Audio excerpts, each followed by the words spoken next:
on that. Sir, మీరు rebuild పేరుతో రాష్ట్రానికి అంటే దావోస్ వెళ్ళి పెట్టుబడులు తేవడం కావచ్చు, పారిశ్రామికతను తీసుకొచ్చే ప్రయత్నం మీరు చేస్తున్నారు. వైసీపీని మా పార్టీ ఎంపీలు వరుసను విడుతూ ఉన్నారు. ఏంటి అలా చూడాలి?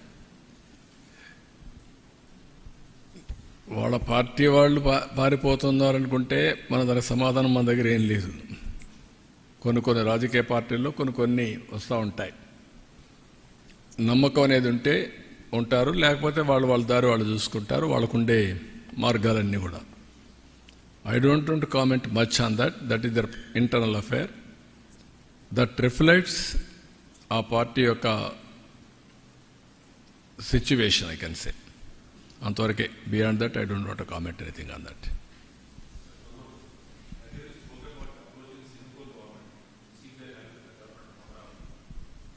అంటే ఇప్పుడు మీకు ఏమైందంటే బ్రదర్, రెండు ఆస్పెక్ట్స్ ఉన్నాయి ఇక్కడ. అందుకే పదే నేను చెప్తున్నాను.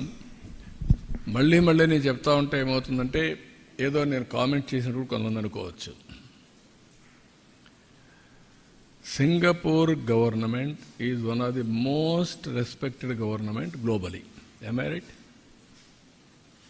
ఇప్పటికి కూడా వాళ్ళకు ఒక క్రెడిబిలిటీ ఉంది, ఒక విశ్వసనీయత ఉంది, ఒక ఇంటిగ్రిటీ ఉండే గవర్నమెంట్ అది. వీళ్ళు ఏం చేశారు? ఫ్రీగా నేను అడగతానే ఒకప్పుడు హైదరాబాద్లో సింగపూర్ సిటీ కట్టాం. ఎవరు కామెంట్ చేయాల. ఎక్కడ కట్టాం? ఉప్పల్లో కట్టాం. అదే మరిగా హైటెక్ సిటీలో డెవలప్మెంట్ చేశారు. అక్కడుండే లీ క్వాన్ యూ దగ్గర నుంచి మళ్ళీ మొన్నటరుకున్న లీ దగ్గర నుంచి ప్రైమ్ మినిస్టర్స్ అందరూ నేనంటే గౌరవంగా ఉంటారు. నేను పోయి అడగతానే మాస్టర్ ప్లాన్ తయారు చేయడానికి ఫ్రీగా చేసి ఇచ్చారు. వాళ్ళకు మాస్టర్ ప్లాన్ తయారు చేయడంలో అనుభవం ఉంది. అంటే వాళ్ళు తయారు చేయడం కాదు, వాళ్ళు డబ్బులు ఇచ్చి వాళ్ళ పబ్లిక్ సెక్టర్ కంపెనీ ద్వారా చేసి నాకు ఇచ్చారు. ఇచ్చిన తర్వాత సీడ్ క్యాపిటల్ కొన్ని దగ్గర డెవలప్ చేశారు. వాళ్ళ రమ్మని ఒక సీడ్ క్యాపిటల్ డెవలప్మెంట్ కోసం ఒక అవగాహనకు వచ్చాం. దానికి కూడా డబ్బులు కూడా మనకు ఎట్లా ఇవ్వాలనో ఆ ప్రో రేటా ప్రకారం మనం ల్యాండ్ ఇవ్వడం, డెవలప్ చేయడం, మనకు డబ్బులు పే చేయడం, అవన్నీ అగ్రిమెంట్ చేసుకున్నాం. అది కూడా స్విస్ ఛాలెంజ్కి వెళ్ళాం.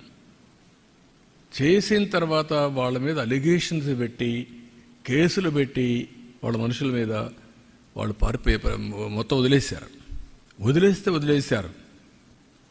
బ్రాండ్ ఎంత నాశనం అయిపోయిందండి. ఇది మళ్ళీ ఆంధ్రప్రదేశ్ రావాలని నా మీద అభిమానంతో వచ్చారనుకోండి, ఎందుకు వస్తారు ఇప్పుడు? దే టేస్టెడ్ ఇది కదా వామ్త్. వీళ్ళు చేసిన అరాచకాన్ని చూసిన తర్వాత ఇక్కడికి వస్తారు. అందుకే నేను మీకు పదే చెప్తున్నా, ఏ రాష్ట్రంలో కూడా ఇలాంటి విషయాలు ఎక్కడ జరగలేదు. ఒక వ్యక్తి మీద కోపంతో వ్యవస్థని సర్వనాశనం చేయడం, ఎకోసిస్టాన్ని కిల్ చేయడం. నేను అమరావతి స్టార్ట్ చేశాను కాబట్టి అమరావతిని నాశనం చేయాలి. నేను పోలవరం ప్రారంభించాను, పోలవరం ఉండకూడదు, నామరూపాలు లేకుండా పోవాలి. ఎవరికి నష్టం? అలాంటి కంట్రీస్. దుబాయ్, నేను అర్లీగా ముఖ్యమంత్రిగా ఉన్నప్పుడు హైదరాబాద్లో నాకు క్రౌన్ ప్రిన్స్ ఇప్పుడు రూలర్ చాలా క్లోజ్గా ఉండేవాడు.